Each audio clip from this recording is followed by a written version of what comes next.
Hello, I am Donna with Vibrant Living International, and today I want to challenge you how you think about communication. I recently read a book by Renée Marino, and it is about being a master communicator. Today, we are more connected than ever, but somehow I think there's more misunderstanding than there has ever been. You can send 100 texts a day and still feel alone or even emotionally unavailable. Let's talk real. If communication is oxygen of relationships, then we've got a generation that's gasping for air. How could we fix that? We often rely on text messages and emails, and they're really convenient, but they can become our crutch to communication.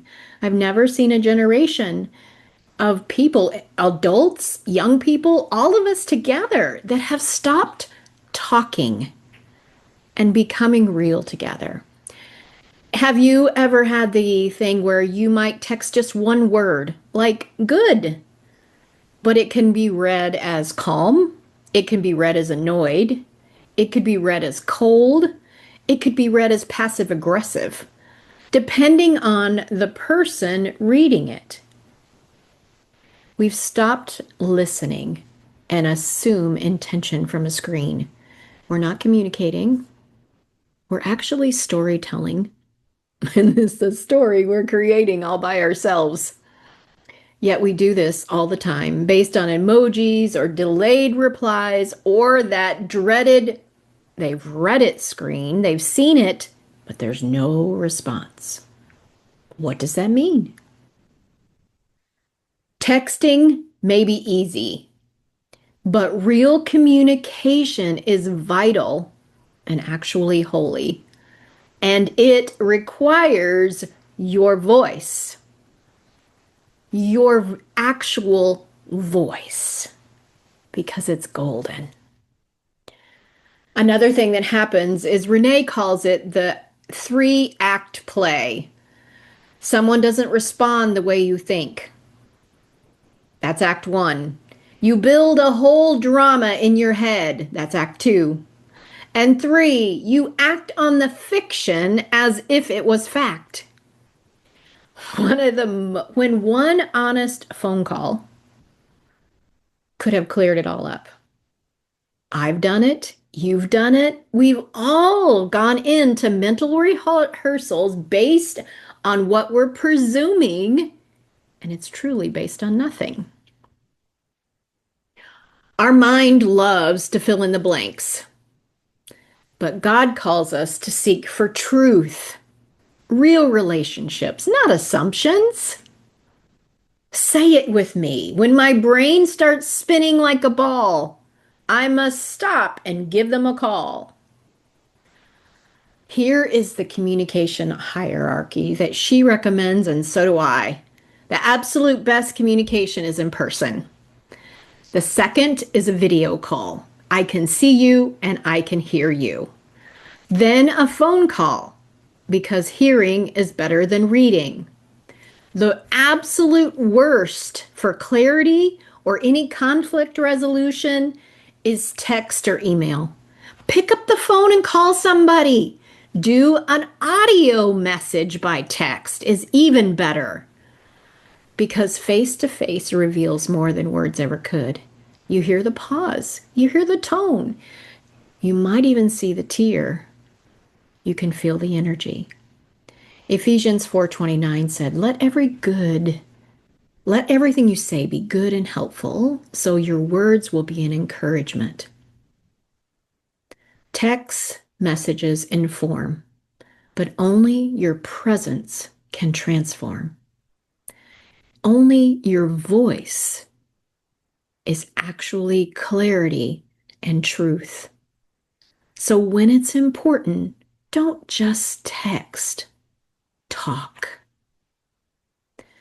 Another thing that we avoid difficult conversations because we're afraid. We're afraid of rejection. We're afraid of rocking the boat, not being liked. None of us really like to avoid those conversations that there might be difficulty in or misunderstanding. But avoiding those conversations never preserve the peace, really. It actually postpones the explosion.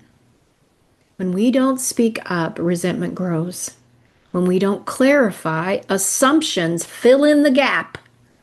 Brendan Burchard said, the path of least resistance actually leads nowhere. So where have you stayed silent in order to keep the peace? But you've actually lost your peace instead. And let's get real. Sometimes we're the one causing the confusion. Renee tells a story in her book about texting good after a trip. And somehow that unintentionally hurt her cousin's feelings. Or assuming a partner knows how we feel instead of actually speaking it. She shares that story too. We need to return to voice, face-to-face conversations. It's why I do love Zoom. It allows us to talk and see. You can see my eyes. You can you can hear my tone. You can see the way I move. It's different. It's so much better. And it creates integrity. Whether it's your sister, your spouse, your staff, if you avoid talking now, you are basically building an emotional bomb that's going to go off sooner or later. So if you don't talk it out, it will leak out, and usually in a very unpleasant way. That's why I tell my clients, deal with it in its infancy before it becomes a raging adult. So suppressing your truth for peace, it really only leads to war later. Another really important part is your relationship with you and how social media and technology actually prevents us from actually being one with ourselves and really knowing ourselves. Because you can't communicate with others if you really haven't had stillness and communicate with yourself.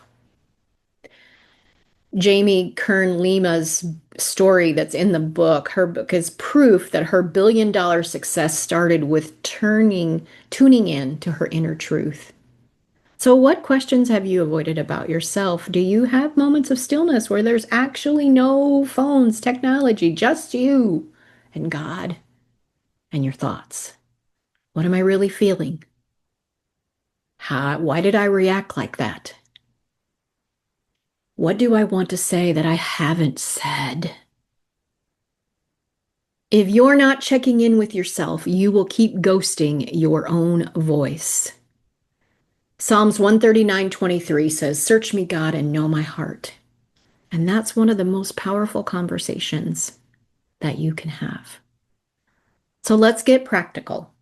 Ask yourself today, who do I need to call instead of a text? Where have I made assumptions instead of asking for clarity? What uncomfortable conversations is God nudging me to have? And then do it. Have it with grace, with love, and with a good dose of courage. You were born with a voice. Use it to bring peace, not passivity. Your communication has the power to heal, restore, and reignite. Reignite connections, but only if you use it. So if this stirred something in you, leave a comment or share this video with someone who needs to hear it. And if you're ready to claim your voice, your life, your leadership, book a wisdom call with me. Let's talk for real. I will see you in the next video. And if this also incites you, feel free to grab Renee's book. Speak truth, live holy, love boldly, because that is what vibrant living is all about. I'll see you soon.